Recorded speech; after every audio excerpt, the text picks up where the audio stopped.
Not too shabby. All right, looks like the path is clear.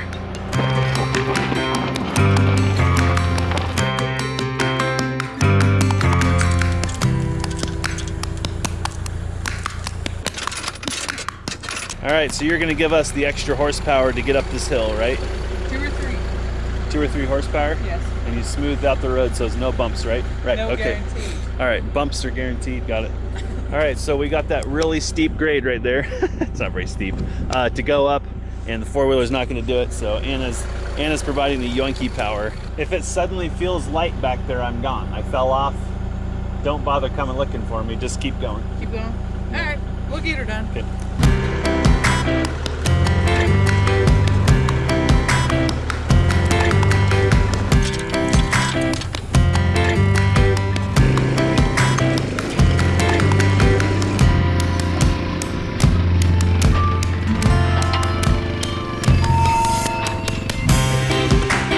For as much fun as that was, that should just be a video. In the scheme of getting to the log, that was a level 3.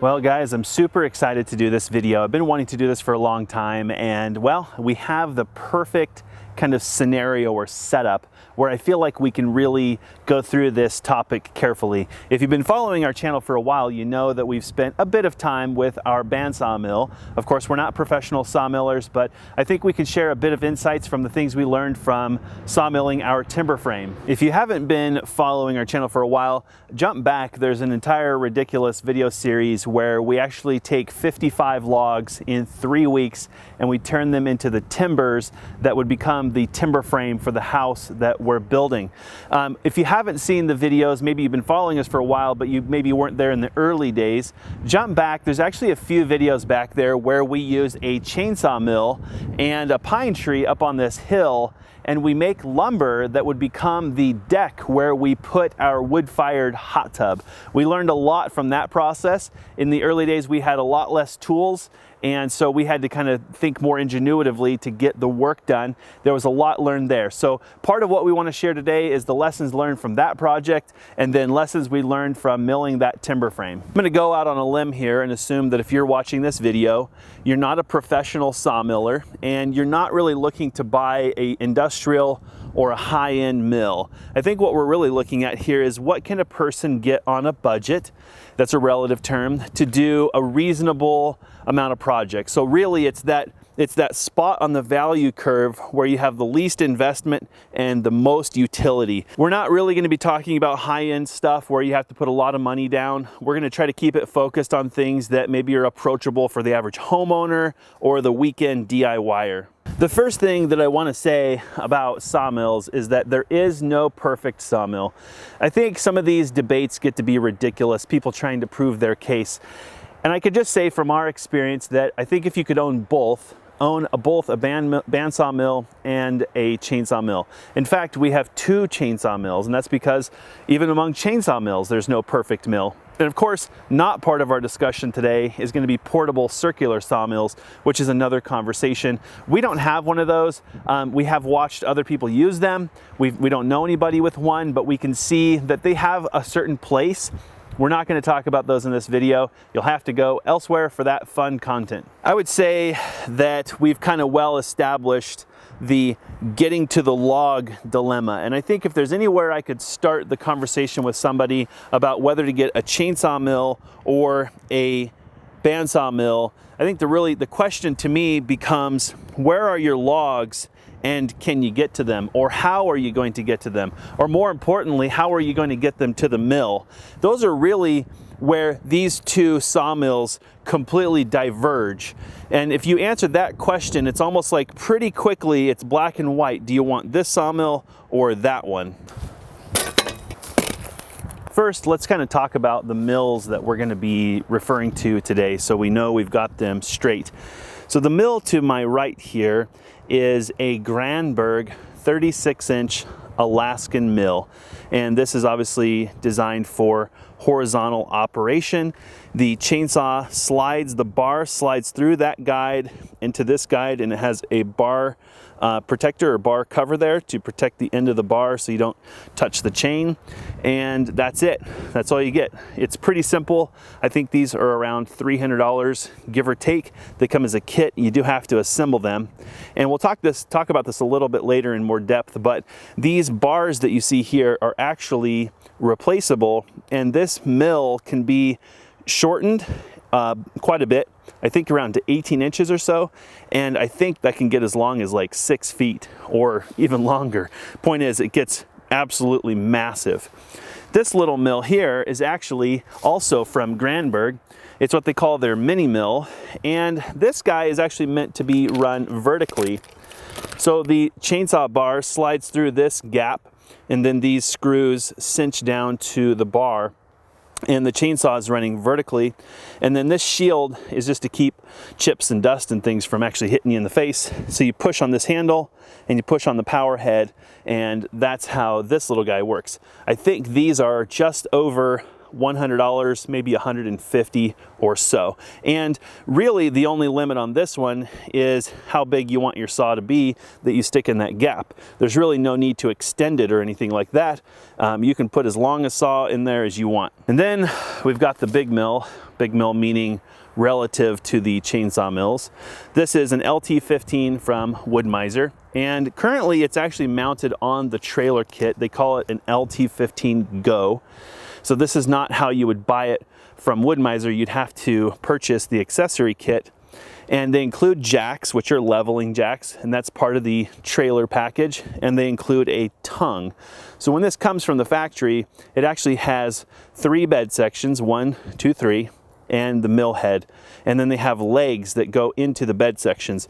So we've moved this from the configuration we were using to mill our timber frame to the trailer, which makes it more portable. The one caveat to putting it on the trailer is that we lost quite a bit of length, milling length. So we had 5 bed sections, which is part of why we went with an LT15, not an LT40 or 35, etc. The LT15, you can attach multiple bed sections and extend the overall length. I'm not sure if you can do that to those other models, but my recollection is that you cannot. They're kind of fixed to the trailer system that they come mounted on. So we have 2 more bed sections that can be added to this mill, but you have to remove it from the trailer and use the legs. So in that configuration, it's not portable. But we needed that because the longest timber for our timber frame was 25 feet 5 inches, and the log that we were milling was 27 feet. So we had a little bit of fudge room on both ends, and therefore we needed those extra bed sections. This mill also has the 25 horsepower engine upgrade. It's, I think the factory engine, the original, the stock engine, I think is 17 horsepower, something like that. And so this is a little bit bigger engine, and I felt like for the price of the upgrade, it was justified. It definitely has no problem going through softwood. I've never milled hardwood with it, so I can't speak to that. They do offer a diesel upgrade to this. Do your research on that engine. There's pros and cons to that, and everybody will have to make that decision for themselves. The 25 horse upgrade's pretty straightforward. I think most people probably opt for that. We chose to go with the rope moving system, whatever it's called, that moves the mill head. They do have an automated system or electric system that you can use to minimize worker fatigue, but we chose not to use that. We have milled a lot of wood with this, and we're talking about homeowners here, not professionals, and we feel like this system works super, it's adequate. The limitations of this machine really come down to the length of the log, which we talked about with the bed sections, but the throat. So this can mill a 27-inch wide cut, but if you notice here where the V belt comes up, it is limited on the height of that cut. So you might get about 3 inches or 4 inches or so before you hit that guard. There's probably a number published by Wood-Mizer. So if you want to cut a larger a taller cut, you're going to be narrowed down to this part of the throat and maybe 14 or 15 inches or so total. So jumping back to the chainsaw mills, I think it's pretty obvious that there's really no limit to the length of log that you can mill with these. Really, it's limited to the guides that you're going to use. We'll talk about those in just a second, and those will become integral to the initial cuts on the chainsaw or the Alaskan mill and all cuts on the mini mill. But otherwise, you could hypothetically just mill forever. There's really no limit to the length on either of the chainsaw mills. Got a little bit ahead of myself there. I forgot to mention that the LT15 in its base configuration, no trailer, without the bigger engine, etc., I think can be had for just over $5,000, maybe $5,300. I'm not sure if there's freight in there or not. But then you start adding in accessories like the PVs, the log ramps, the trailer package. It's not a stretch to, get the price of this machine upwards of $10,000 with all the accessories. But you could start small and then buy things as you have the income too. So keep that in mind. Which brings me back to the chainsaw mills. I think it's not fair to look at the cost of the mill without looking at the cost of the saw. So with the chainsaw mills, a lot of the cost is actually going to be in your saw. The mills are pretty affordable, and I think we can talk about this later, kind of in the wrap-up pros and cons. But the cost of the saw is really going to dictate how much fun or how much pleasure you get from this process versus how much struggle. With the Alaskan sawmills, there's kind of a general consensus that the bigger the saw, the better. Of course, at some point the saws get so heavy that they're hard to manhandle and they're not really that practical, but you're going to work the saw less hard and it's going to do the job just smoother versus a smaller saw is just going to work harder, it's going to shorten its life, and it's just going to be a lot more operator fatigue. That said, we have found that the smaller saw works pretty well with the mini mill. It just has kind of they just work well together. The small saw is not too heavy to handle, it's not too heavy to lift, it fits nicely in the mini mill. So with this chainsaw and that mini mill, your total investment might be under $400 if you bought the saw brand new. This is really where chainsaw mills make a lot of sense. If you already have a saw, you've already got the heavy lifting done financially, you just need to add the mill to your toolkit. The larger saw here can run upwards of $1,000 or even $1,300 if you buy one new. They can be had used. Shop carefully. Sometimes people neglect saws and you buy a lemon and it just is going to make the whole experience miserable. So if you buy a premium large saw and an Alaskan sawmill, you might be looking at close to $2,000 really, once you have all the things that you need, including an extra bar, some chains, the sawmill, and there's some other things that you'll need. We'll talk about those later. To get up and running really well with an Alaskan sawmill is only half the price of this bandsaw mill. So think about that. Another accessory you're going to need to get your chainsaw mills working, in the case of the mini mill, you're going to need at least a board, and it needs to be a really high quality, straight and true, flat and level board. And that chainsaw mill actually comes with this little triangulated rail which serves as a guide for the mill, and you want to attach that with this included screws to this board, and that's going to be the guide that your saw runs on. This ladder I just grabbed from the house. It's not actually included with the sawmill. Everybody kind of has their own way of doing this, but the Alaskan sawmill needs something that's very flat for the guide to run on. That way it actually creates the plane for your cut. And this is kind of goes back to that conversation about the limits of length. So the longer your guide board, the longer you're going to be able to cut. The longer your ladder or whatever you choose to use as a guide will determine the maximum length of your cut. We actually, when we started with our Alaskan sawmill, went the very, very budget route, and we built our own ladder out of 1x4 pine, and it worked. It got the job done. The problem was it didn't handle the weather being outside well. We had no way to protect it, and the ladder torqued and tweaked, and so it ended up in the burn pile. It wasn't valuable anymore. So if you want something that's more long lasting and it's more accurate, something like an aluminum ladder is not a bad idea. There were benefits to the wood though. we could screw through the wood into the log to attach it to create some stability. Because once you put that big saw into an Alaskan sawmill, it gets very heavy and you're gonna want something very rigid to keep it running properly. So just keep that in mind. You're gonna need more accessories to get going with chainsaw milling than the mill and the saw. So that brings me full circle back to my original comment about which mill is the best one. And really for me, I start that conversation with people about the log. Can you move the log?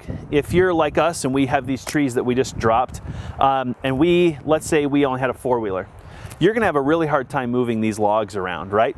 And so in that situation, if you don't have equipment or you don't have someone who can put the log where you need it, you're almost forced into using the chainsaw mill. We kind of demonstrated earlier how fun it is trying to get the mill to the log in the case of a bandsaw mill. So if you've got super flat ground with no rocks, it's roomy, and you can drive right up to a log, hey, that's great. I think for a lot of people that's probably not going to be the case. And it also creates a lot of other problems which we can't really talk about today, it's just too much. But in a nutshell, you really want good, even workspaces for your mill. It just makes more work for you and you're going to get an inferior product if you're having to move your sawmill all the time. The setup, the calibration and everything takes time. And the chainsaw mill, it doesn't care. The log can be sitting left, right, upside down, or backwards. As long as the guide is installed true, that's going to work really well for you. One trick we can offer, when we did our timber frame, we actually set the sawmill up in a location that we really thought through, and given our property, it was the best spot to put a sawmill. That's kind of how it works. It's not going to be the ideal spot, it's just the best spot on your property. And we had a log truck deliver the logs right next to the mill. And so all we had to move them was maybe 8 to 10 feet to the mill. We never had to move the sawmill. That worked really good. So that's one caveat. If you can have the logs brought to you and placed right next to the sawmill every single time, you know, a bandsaw mill, you can kind of cheat a little bit that way. Obviously, if that's not your situation, you're kind of forced into using equipment. I can tell you that we bought the log ramps. We bought several accessories for this. We did have the winch, but we did not use it. So I'll just admit that right out of the gate. But we tried to use the PVs to roll logs up onto the mill. We happened to have a green larch tree or tamarack, and I think it was only 20 feet or so. And we tried to roll it up on that mill, and I'm pretty sure we thought we were gonna die because the thing is so heavy and those ramps are steep and it's just difficult. We'll just say that.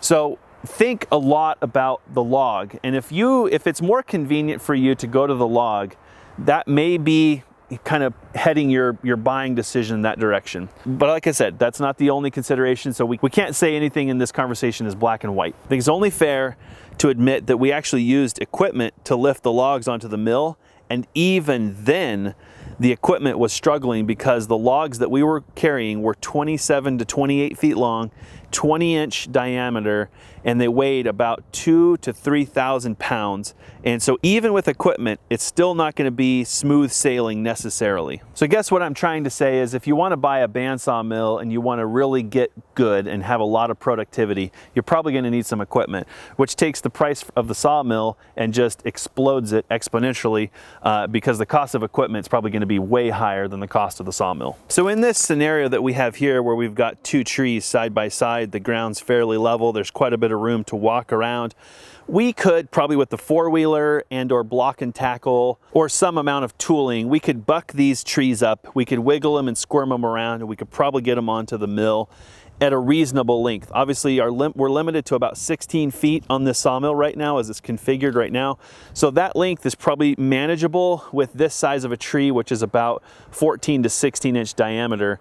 But we've got a scenario up on the hill here that is just a flat out no-go for the bandsaw mill unless you have some way to move the tree. This is one of our old chainsaw milling spots. You can see the strap across these trees, and we have our bucking stands and a bunch of sawdust.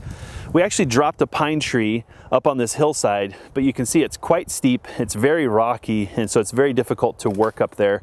We ended up using block and tackle and a winch and cutting that tree up and then rolling them down here and just very patiently getting them around all these trees and then putting them on bucking stands using a winch and a pulley, and we were able to chainsaw mill all of them right here.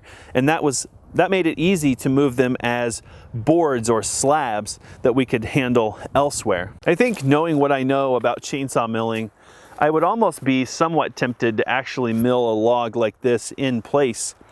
Two reasons. One, gravity's on your side. So if you could set up your guide such that you can saw downhill, you're actually going to be doing a fraction of the work. Gravity is going to be helping you a bunch. The only downside is you've got to carry all those boards down a rocky hillside. So next thing that I want to talk about is kind of lumber versus timbers. We've milled both, and we've milled both on both saws. And there's not a right or wrong answer here, but I think you have to really think it through. With our timber frame, we milled those on the bandsaw, and the amount of waste that we created in that process was still staggering. Early on, we thought, oh, you know, the bandsaw mill is super efficient, it won't be much. But 55 logs, and I don't even know how many cuts later, we had generated yards of sawdust. And that's astonishing given the fact that the bandsaw has extremely narrow kerf. The kerf on this saw is a total of 1/8 of an inch. The blade is extremely thin, and therefore you produce very little waste. With the chainsaw, the kerf is 1/2 inch. So it is 4 times more waste per cut than the bandsaw.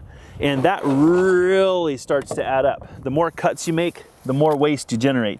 When you measure the distance between those two teeth, it comes out to a whopping 1/2 inch.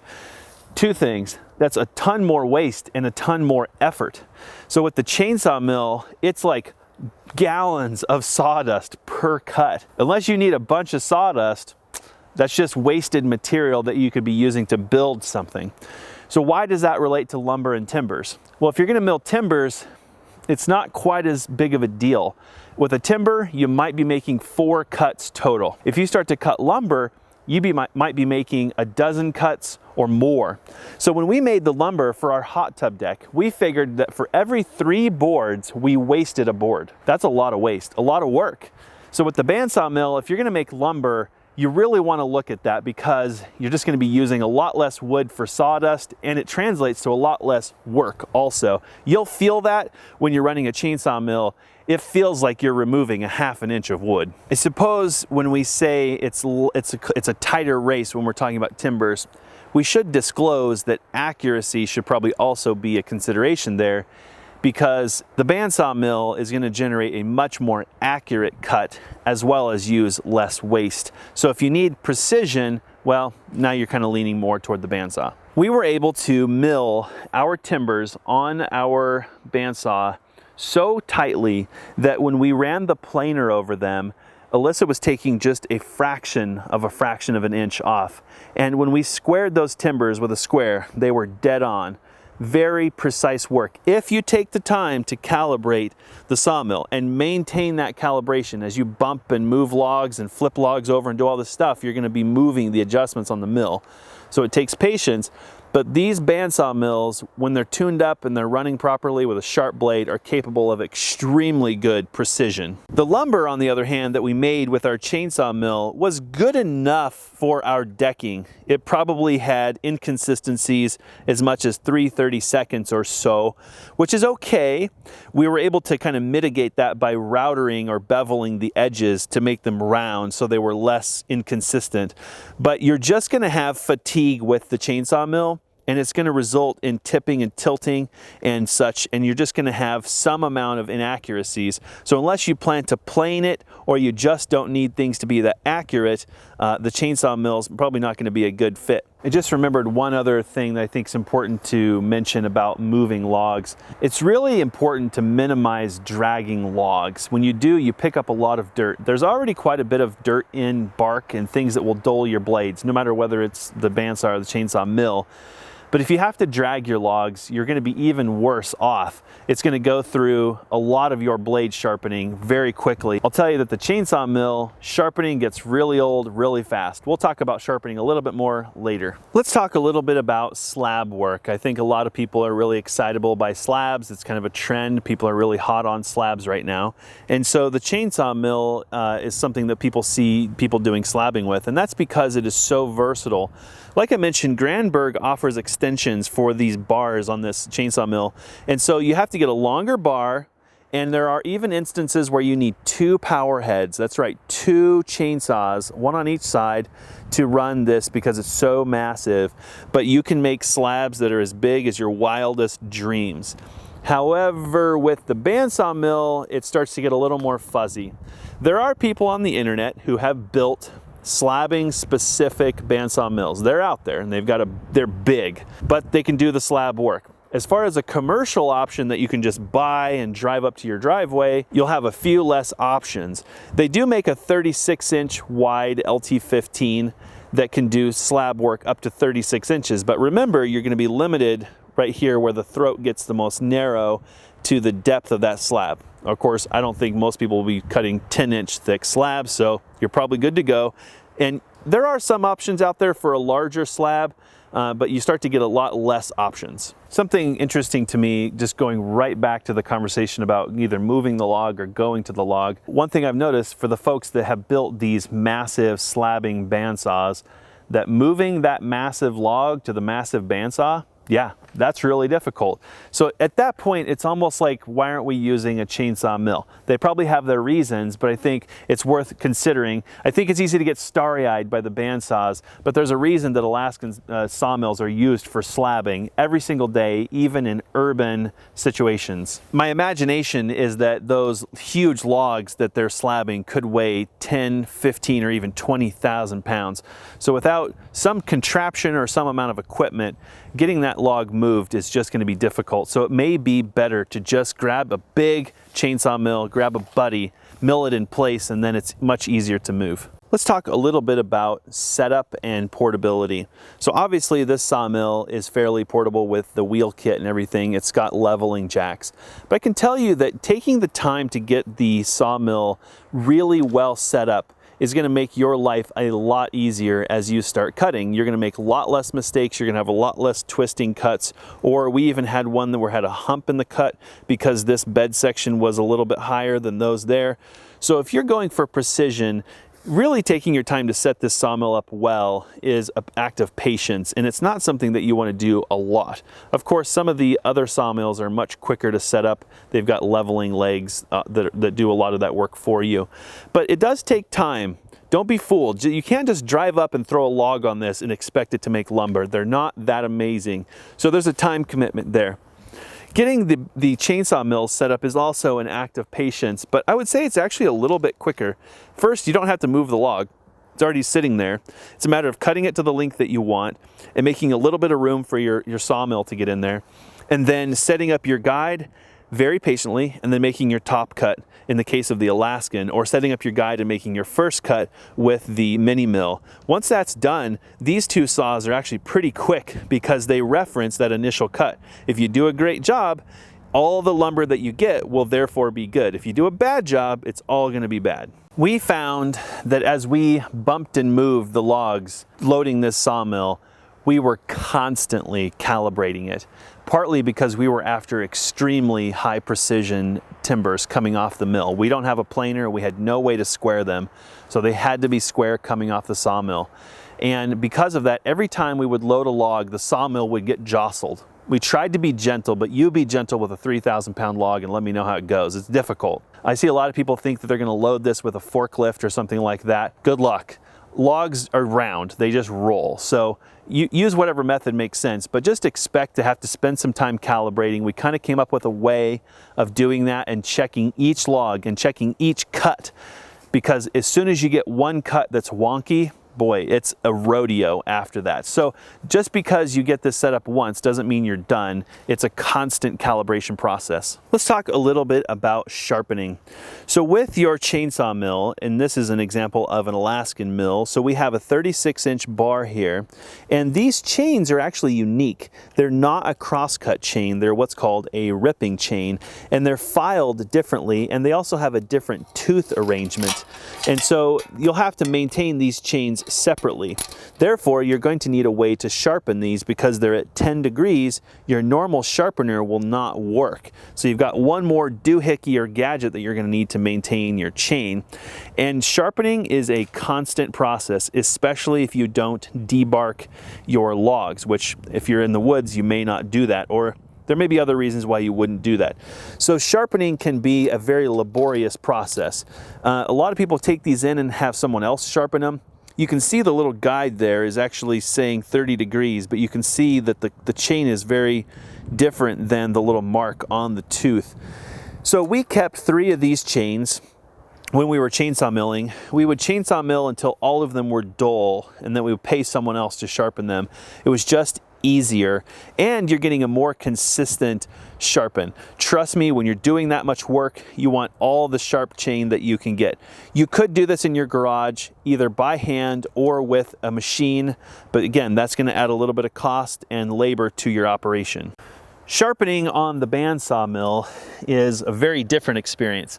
So we purchased 3 boxes of blades. I believe there was 10 blades per box. We would go through a full box of blades, ship it off for sharpening, open the second box, and then by the time then, the first box was usually back. But just in case it wasn't, we had a third box to keep us running because we were on a very tight timeline. I think the cost per blade for sharpening is about $7, and then you have freight going both directions. A box of blades brand new, I think, is around $300 or so, about 30 bucks a blade, give or take. They can be sharpened about 5 to 6 times depending on how much damage you do to them. So you can get a lot of life out of a set of blades. We had about 3 or 4 sharpenings total, cutting an entire timber frame for our house. And we also milled all the lumber for our loft, and we milled lumber that we used to line the sips, and we made lumber that we gave to a friend, and we've done other projects since then with the sawmill, and we're still going on all of our original blades. So blades are a bit of an investment. We did find that using a dullish blade for our first cut to get through the bark was a good idea. And then once we were into the good wood, we kept a sharp blade on, and our cuts were super clean. But expect to spend a little bit of money on sharpening to keep your bandsaw going. You can buy a sharpener for these, but for a lot of people it may be easier, more accurate, and more affordable to have someone else, a professional service, do it for you. Like I mentioned with the chainsaw mill, we had 3 chains. So once the chain gets dull, we would just switch the chain out until we were out of chains. If you have 10 blades for your wood miser, you can go for several days easily, and it's a matter of opening the covers, taking the dull blade out, putting a fresh sharp blade in, closing the covers, and you're back to sawmilling. So from an efficiency standpoint, the wood miser or a bandsaw mill really shines. Keep in mind that there are actually different types of blades available for bandsaw mills. They're at different filing angles for hardwoods and softwood. So if you're going to be doing hardwood, you may want to invest in those blades. If you're going to be doing both, now you've got quite a menagerie of blades to maintain. It wouldn't be fair to compare these two if we didn't talk about storage. Chainsaw mills will fit in the back of a pickup or on a shelf, and there's pretty much no maintenance, no wear and tear, and no upkeep. You do have a lot of that stuff on the chainsaw, but the assumption here is that you have a chainsaw and you're already using it anyway, which means you already have that expense anyway. The sawmill, on the other hand, is kind of a one-dimensional tool. You can't drive it, you can't sleep in it, so it's just a sawmill. It does take room to store, and there are things that need constant or frequent maintenance and upkeep. Is it intense? No, but it still takes care. So we keep our sawmill covered. You've got an oil that you've got to change, and there are things that require lubrication. Even if you're not using it, it still needs to be protected from the weather. The assumption here is that you take good care of your chainsaw and your chainsaw mill, so those things are going to be protected from the weather anyway. So if you have little space, or if you're maybe in an urban situation and parking or something like that is a difficult situation, a bandsaw mill is starting to look a lot less appealing. On that note, let's talk a little bit about longevity. chainsaw milling with a chainsaw is going to shorten its life. It's a fairly laborious process. Is it going to be exponential? No. Well, I guess that depends on how sharp you keep your chains. If you're running a dull chain all the time, you're going to smoke your saw. So saws are going to be a big part of your expense. Of course, if you're not doing a ton of it, it's not going to be a big deal. But I can tell you that you're probably almost never going to wear out these bandsaw mills. If you get a quality one, we see them, they're 30 or 40 years old. People are still buying them and using them. They might have to do some service and some upkeep on them, but they're really never going to wear out. And the thing about the chainsaws is eventually that chainsaw is going to go away. You probably have to do a rebuild or something on it. So just keep that in mind, that this is very much a long-term investment and it has resale value. People purchase these all the time. We see them flying through Facebook groups and Craigslist and things like that. We love seeing them drive down the road. So if you're looking for something that's a safe investment, a bandsaw mill is an attractive option. Well, there you have it. That's kind of our 2 cents after doing projects with both chainsaw mills and bandsaw mills. Of course, there's a lot of minutia and other details that we left out of this video. You'll have to make that decision for yourself. If in doubt, go see some of these mills operate and try to get in touch with people who have these mills and maybe get a chance to operate one. That'll maybe give you a little bit more insight into what will work well for you. We have a hunch though, the things that we shared will really narrow it down for you. Do you have equipment? Do you need to move the log? What's your upfront investment? Those things will really narrow it down for you. I guess the answer to the big question is, which sawmill's best? Both. If you can, try to own both. And if you can, try to own both chainsaw mills too, because you'll find yourself not using them all the time, but when you need them, they're fantastic.